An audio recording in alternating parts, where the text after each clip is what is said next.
Humans are really good at two things: coming up with stupid ideas and then dying from those stupid ideas. These trends are so dumb that you'll wonder how our species made it this far. Let's talk about the absolute worst decisions humans have made as a collective. First, let's see when rich people poisoned their own faces for centuries. Okay, imagine you're wealthy in ancient Egypt. You've got money, status, power, everything. But there's one problem. You're getting a tan. And tans mean you work outside like some kind of peasant. Absolutely unacceptable. The only option you're left with is a costly, dangerous, and immediate cover-up.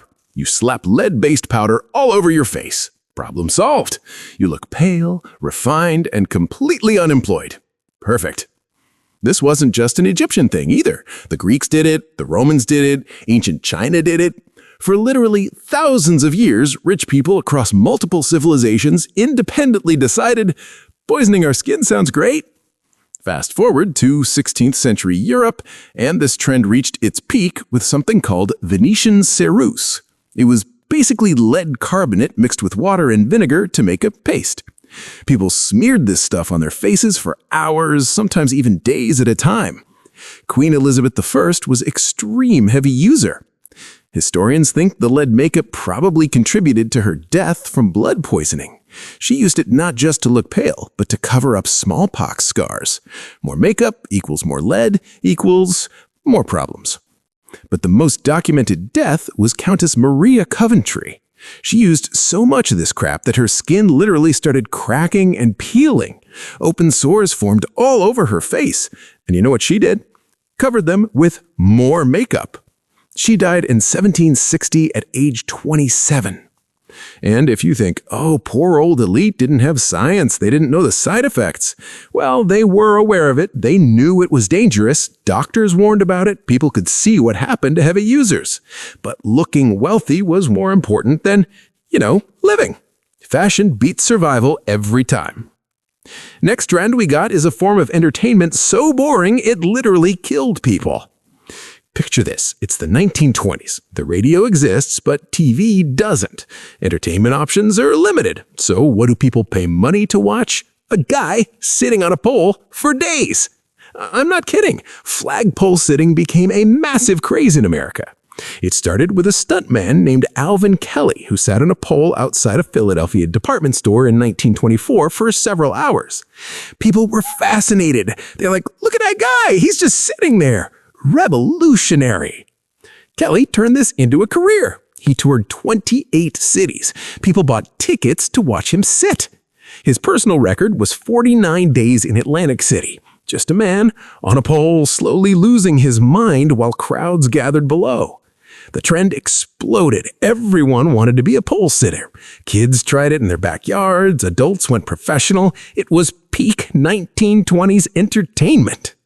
But here's the thing about sitting on a tiny platform hundreds of feet in the air for weeks. It's incredibly dangerous. You're sleep-deprived, malnourished, exposed to harsh weather, and trying not to fall. One mistake, and gravity demonstrates exactly how fast you can accelerate toward the ground. The fad died out during the Great Depression. Hard to laugh at someone starving on a pole when you're starving on the ground. But people kept attempting it for decades. In 1974, 72-year-old professional pole sitter Richard Blandy was finishing a 4-day promotional sit at a mall in Illinois. He'd previously set a record of 125 days on a pole in Stockholm, surviving mostly on whiskey and 3 packs of cigarettes a day, the stepdad special. Then, a trailer accidentally reversed into his tower. It collapsed. Richard plummeted to his death. All this for what? To sit on a pole? People really looked at this and thought, yeah, that's worth risking my life for. Compared to that 6 or 7 trend, doesn't feel that bad, to be honest. In next line of trend, we got another unhealthy obsession of beauty standard that crippled half of China's women. Foot binding in China lasted for about 1,000 years. The practice supposedly started in the 10th century when an emperor commanded his concubine to wrap her feet in silk to resemble a crescent moon, then dance on a golden lotus statue. He thought it looked graceful. Other women of status wanted to imitate it. The goal was to create lotus feet, Tiny, delicate, supposedly beautiful feet no longer than 4 inches. Chinese men apparently found this incredibly attractive, or at least that's what women were told. But some historians think the real reason was control. See, here's what actually happens when you bind feet. Excruciating, constant pain.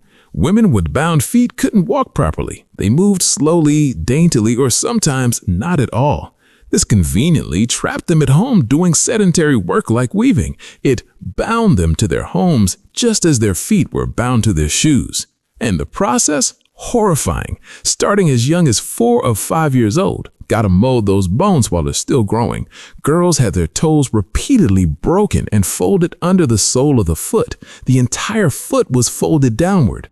This took months or years of continuous breaking and re-breaking. Young girls were subjected to this torture not just for physical reasons, but as discipline. It taught them that life is pain and that they must obey societal rules. Just absolutely brutal. By the 19th century, nearly half of all Chinese women had bound feet to some degree. That's millions of people subjected to permanent disfigurement. The health consequences were exactly what you'd expect. Ulcers formed from cracked skin. Bacterial infections were common. Gangrene happened frequently, sometimes requiring amputation. Refuse amputation and you die from infection. The practice finally got banned in 1949 after exhaustive women's rights campaigns. 1,000 years of normalized torture ended less than a century ago. But fashion and tradition aren't the only ways humans risk their lives for a collective purpose. Sometimes we do it just for a little spectacle in this next crazy trend of staged train crashes. You know how sometimes you see a car wreck and you can't help but look. That curiosity is human nature. We're drawn to destruction. In the late 1800s and early 1900s, railroad companies figured out how to profit from this. They had obsolete locomotives, outdated or broken engines they needed to decommission anyway, so instead of scrapping them quietly, they turned it into entertainment. The setup was simple and absolutely unhinged.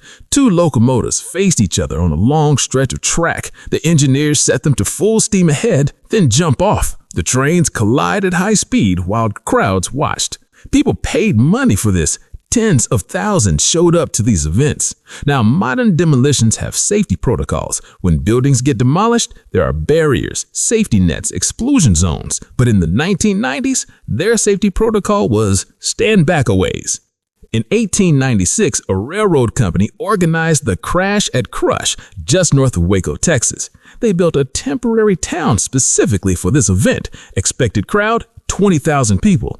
Actual crowd, 40,000 Texans.